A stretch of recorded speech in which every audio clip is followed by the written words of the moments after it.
Wait, bloke, our retic's broken, so I'm gonna replace it with one of these bad boys. First things first, we test the new system. That works. Second thing second, we test the new retic on the existing wiring. That works. Now we photograph the existing wiring so I can do that on the new one. All right, I taped all the cable ends, so I'm guessing I didn't need to. Now I'm gonna pull this off the wall. And that's how the wall looks with no controller on it. Looking into the wall, I can see the power source goes up, so I'm guessing the power is actually in the ceiling, and all the colored ones which go to the stations are all going down, which makes sense because they're going out to solenoids.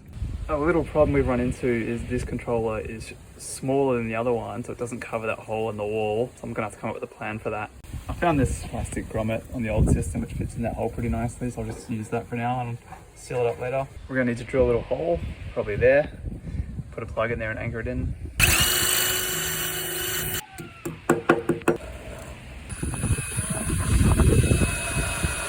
And then you pull all the cables through.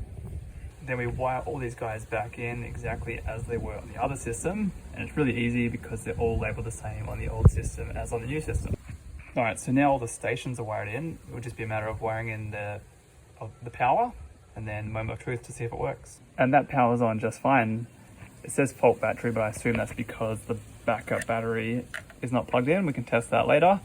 But now let's see if we can get the stations to work. And when it's all configured, you can turn it on to run a station and look what it does. We have sprinklers, and the other station works as well. So that's configured now to run on Monday and Friday. And that's how you install the system.